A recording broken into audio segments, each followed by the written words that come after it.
और अब आपको सीधे गोरखपुर लिए चलते हैं, जहां मुख्यमंत्री योगी आदित्यनाथ इस वक्त मंच से संबोधित कर रहे हैं। मैं मौजूद गोरखपुर के लोकप्रिय सांसद श्री रविकिशन शुक्ला जी, महापौर डॉक्टर मंगलेश श्रीवास्तव जी, मान्य विधायकगण श्री फतेह बहादुर सिंह जी, श्री विपिन सिंह जी, श्री महेंद्र पाल सिंह जी, श्री प्रदीप शुक्ला जी, डॉक्टर विमलेश पासवान जी,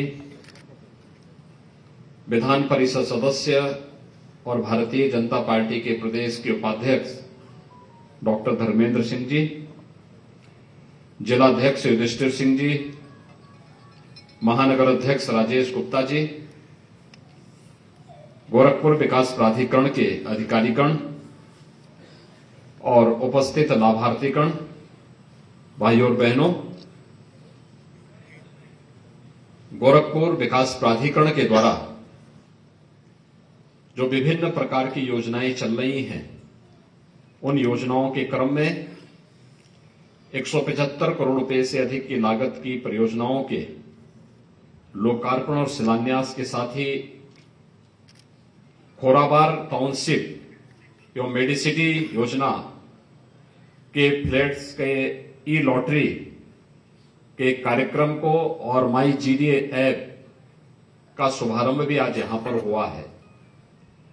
मैं इस अवसर पर अभी जिन लाभार्थियों को अपने ई ऑप्शन के माध्यम से उनके फ्लैट या भूखंड प्राप्त हुए हैं या जिनको इसके बाद मिलने वाला है, क्योंकि नाम 6 का ही बोला गया है लेकिन मिलेगा कई लोगों को, जिसमें 560 ईडब्ल्यूएस के फ्लैट मिलेंगे, 440 एलआईजी के फ्लैट मिलेंगे, 420 mini LIG flat, 560 MIG flat, 116 LIG भूखंड, 89 एमआईजी भूखंड और 106 एचआईजी भूखंड। ये सभी इस न्यू जो टाउनशिप बन रही है कोराबार के पास, इतने लाभार्थी इससे लाभान्वित होंगे। आज कुछ लोगों को की लॉटरी निकली है, उसमें से 6 को हमने यहां पे भी उनके प्रमाण पत्र दिए हैं, उनको भी और जिनको इसके बाद मिलना है उन सबको मैं इस अवसर पर हृदय से बधाई देता हूं और गोरखपुर विकास प्राधिकरण को विकास की इन सभी योजनाओं के लिए धन्यवाद देते हुए पूरा महानगर गोरखपुर विकास प्राधिकरण की विकास की परियोजनाओं का लाभ लेगा, इसके लिए हृदय से गोरखपुर वासियों को मैं बधाई भी देता हूं। भाइयों बहनों, हम सब जानते हैं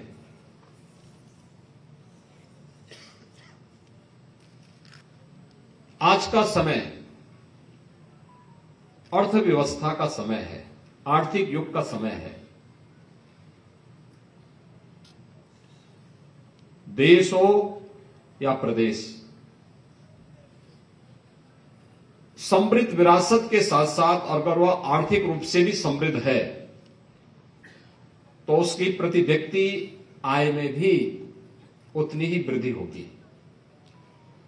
प्रति व्यक्ति आय में वृद्धि है तो स्वाभाविक रूप से उसकी बुनियादी आवश्यकताएं, उनकी पूर्ति भी उतनी ही व्यवस्थित तरीके से उपलब्ध होगी और खुशहाली का मानक भी वहां पर उसी रूप में उनको मिलता हुआ दिखाई देगा। ईज ऑफ लिविंग के इस लक्ष्य को प्राप्त करने के लिए, यद्यपि प्राचीन काल में इसके सबसे बेहतरीन माध्यम हमारे गांव थे, जिसको राष्ट्रपिता महात्मा गांधी ने ग्राम स्वराज की बात की थी, लेकिन समय के अनुरूप गांवों का स्वरूप बदलता गया। प्राचीन गांव स्वावलंबी हुआ करते थे, आत्मनिर्भर हुआ करते थे, सरकारों पर उनकी निर्भरता ना के बराबर हुआ करती थी। लेकिन आज के समय में हर व्यक्ति जिस प्रकार की सुविधाएं चाहता है, अच्छी कनेक्टिविटी हो, स्कूल की व्यवस्था हो, अच्छी स्कूल की व्यवस्था हो, अच्छी स्वास्थ्य सुविधाएं हो, मार्केट हो, रोजगार की सुविधा और संभावना भी तेजी से बढ़ सके, नए अवसरों को तलाश सकें, कनेक्टिविटी बेहतर हो, पब्लिक ट्रांसपोर्ट के बेहतरीन सुविधा का वे लोग लाभ ले सकें, और भी बहुत कुछ सुविधाएं व्यक्ति शहरी जीवन में ही ये सब संभव हो पाता है। और उसमें भी बहुत सारे लोग ऐसे होते हैं जिनकी इनकम इतनी नहीं हो पाती कि वे लोग महंगे फ्लैट खरीद सके। वे स्वाभाविक रूप से हर व्यक्ति रवि किशन तो है नहीं। रवि किशन ने, मैंने सुना कि कोई महंगा फ्लैट खरीदा है या कोई प्लॉट खरीदा, वहां मकान बनाया। हर व्यक्ति अपनी आवश्यकता और अनावश्यक रूप से महत्वाकांक्षा पालनी भी नहीं चाहिए। अपनी सामर्थ्य और शक्ति से व्यक्ति जितना अर्जित कर सकता है उसमें संतुष्टि भी होनी चाहिए, लेकिन अपनी इस पूरी सामर्थ्य का उपयोग करते हुए मेहनत का, परिश्रम की पराकाष्ठा पर पहुंचने की भी आदत हमें डालनी चाहिए। और मुझे लगता है यही सुखी जीवन का सबसे मूल मंत्र है। अपनी आवश्यकता के अनुरूप हर व्यक्ति को सिर ढकने के लिए छत चाहिए। पहले व्यक्ति प्लॉट लेता था, प्लॉट लेकर के वहां मकान बना लेता था। सड़कें नहीं हो पाती थी, व्यक्ति मान लेता था कि चलिए धीरे धीरे करके हो जाएगा। लेकिन आज सभी प्रकार की सुविधाओं से युक्त व्यवस्था के लिए विकास प्राधिकरण भी, आवास विकास परिषद भी और सरकार के द्वारा अप्रूव्ड जो कॉलोनीज हैं, अगर वह उसमें हम मकान खरीदते हैं, प्लॉट हो, फ्लैट हो, तो वहां पर हमें बेहतर सुविधाएं मिलेंगी। वहां पे मकान अच्छे मिलेंगे, पार्क की सुविधा मिलेगी, स्ट्रीट लाइट मिलेगी, स्वच्छता की नियमित व्यवस्था होगी, शुद्ध पेयजल की आपूर्ति भी होगी, वहां पर कनेक्टिविटी भी होगी, यानी हर प्रकार की सुविधाएं, स्कूल भी होगा, वहां पर स्वास्थ्य का केंद्र भी होगा, वहां पर हर प्रकार की सुविधाएं आसानी से हो सकती हैं। और इन सभी प्रकार की सुविधाओं से युक्त व्यवस्था जब भी हमें खरीदनी हो, लेकिन वह हम लोग सोच समझ करके ही खरीदें, और वह सरकार के द्वारा अप्रूव्ड योजना से ही खरीदा जाना चाहिए, जिससे इसका लाभ हमें प्राप्त हो सके। और इस दृष्टि से गोरखपुर विकास प्राधिकरण ने न्यू खोराबाड़ टाउनशिप की इस स्कीम को गोरखपुर वासियों को और गोरखपुर में रहने वाले उन सभी परिवारों के लिए उपलब्ध करवाने का कार्य किया है, जिसका आज हम यहां पे शुभारंभ करने जा रहे हैं। इस अवसर पर न्यू खोराबाड़ टाउनशिप में जो लोग फ्लैट या भूखंड प्राप्त करेंगे, उन सबको मैं हृदय से बधाई देता हूं। भाइयों बहनों, हमारी सरकार ने पिछले 6-6.5 वर्ष के अंदर प्रदेश के अंदर 55 लाख से अधिक गरीबों को एक एक आवास उपलब्ध करवाया है। 55 लाख, आप अनुमान करिए, ये 55 लाख परिवार वह थे जिनके पास अपना सिर ढकने के लिए आवास नहीं था। उन्हें प्रधानमंत्री आवास योजना में, और जो बचे हुए थे उनको मुख्यमंत्री आवास योजना में हम लोगों ने इस सुविधा का लाभ दिया। आज उन लोगों के पास अपना एक आवास है। यानी 55 लाख परिवार ऐसे हैं जिन्हें प्रधानमंत्री मोदी जी ने या उनकी स्कीम के कारण आज वे लखपति हो गए हैं। आज कम से कम उनके पास एक आवास तो है। इस आवास की कीमत अगर मार्केट दाम में हम देखेंगे तो 10 लाख से कम नहीं है, लेकिन वह आवास उसे फ्री में उपलब्ध हुए हैं। इसके अलावा बहुत सारे आवास की स्कीम ऐसी चली है जिसमें गरीबों के लिए शासन ने छूट दी है।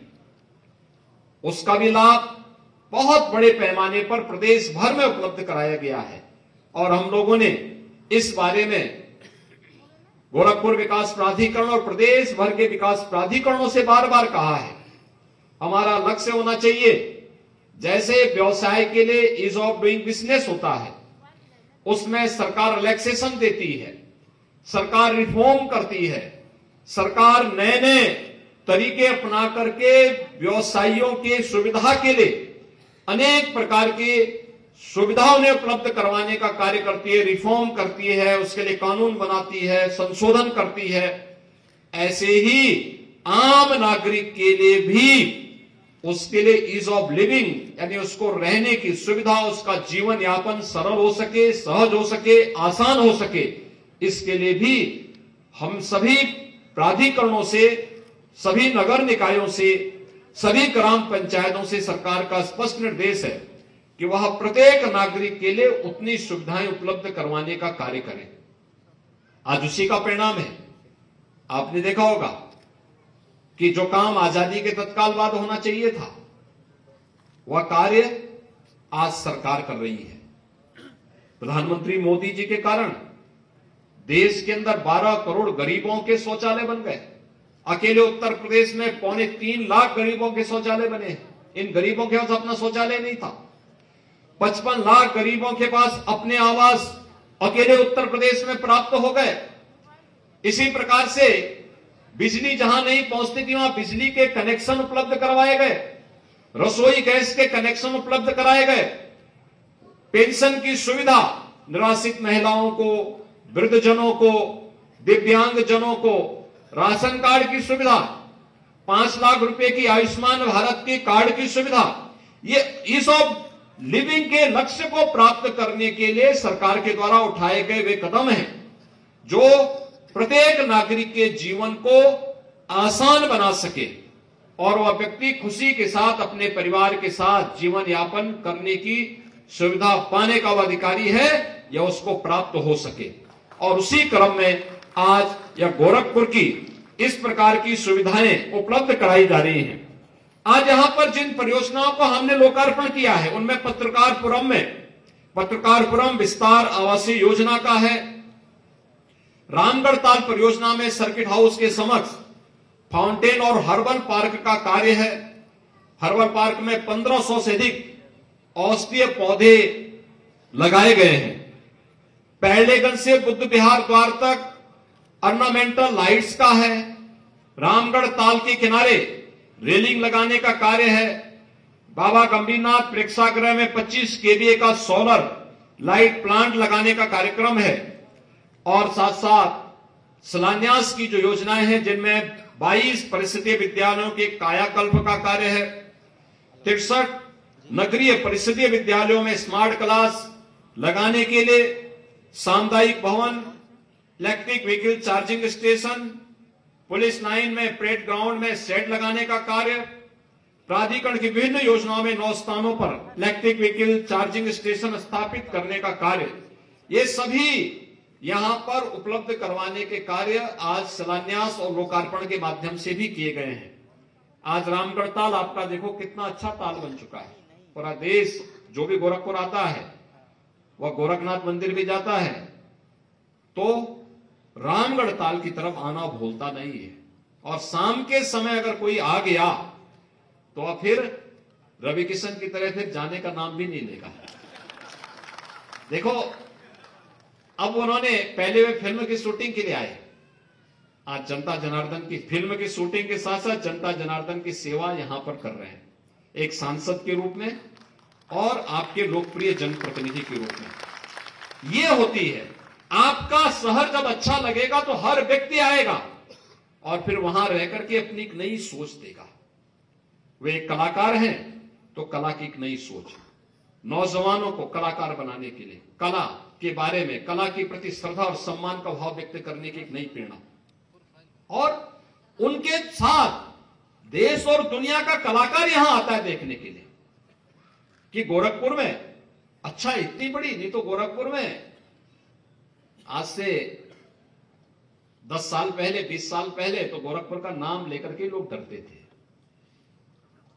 थे, लोग आते नहीं थे। लोगों को यह भय रहता था पता नहीं क्या हो जाएगा। लेकिन आज तो गोरखपुर में फिल्मों की शूटिंग हो रही है, गोरखपुर में एम्स भी है, गोरखपुर में फिर से फर्टिलाइजर कारखाना चालू हो गया है, पिपराइच में चीनी मिल फिर से चालू हो गई है, जू भी यहां बन गया है, मेडिकल कॉलेज, गोरखपुर का मेडिकल कॉलेज बहुत अच्छे ढंग से कार्य कर रहा है। गोरखपुर की सड़कें अब तो जाम की समस्या से काफी हद तक समाधान मिल चुका है। इतनी चौड़ी सड़कें, कोई सोचता था गोरखपुर में इतनी चौड़ी सड़कें होंगी। और गोरखपुर की सड़कों पे जब लाइट जलती है, स्ट्रीट लाइट जलती है शाम के समय, तो देश और दुनिया लोग भूल करके वापस गोरखपुर आना चाहते हैं कि चलिए अब अपने शहर में ही जाकर के आनंद लेंगे कि शहरी जीवन कैसे होना चाहिए। भाइयों बहनों, इसके लिए प्रयास करने पड़ते हैं, एक सामूहिक प्रयास, लेकिन साथ साथ अपनी जिम्मेदारियों का पालन भी। अगर शहर हमारा है तो उसको स्वच्छ बनाए रखना, सुंदर बनाए रखना, उसका संरक्षण करना, ये सब भी अगर हम अपनी जिम्मेदारियों का निर्वहन करते हुए दिखाई देंगे तो शासन की सुविधा का लाभ एक लंबे समय तक हम सबको प्राप्त होगा। और आज गोरखपुर की इन विकास परियोजनाओं का लाभ इसी रूप में आपको प्राप्त हो रहा है। कुछ दिनों के बाद अभी वाटर स्पोर्ट्स का यहां पे भवन बना है। गोरखपुर रामगढ़ ताल में क्रूज उतरेंगे और क्रूज के बाद लोगों को शादी ब्याह के साथ साथ कोई भी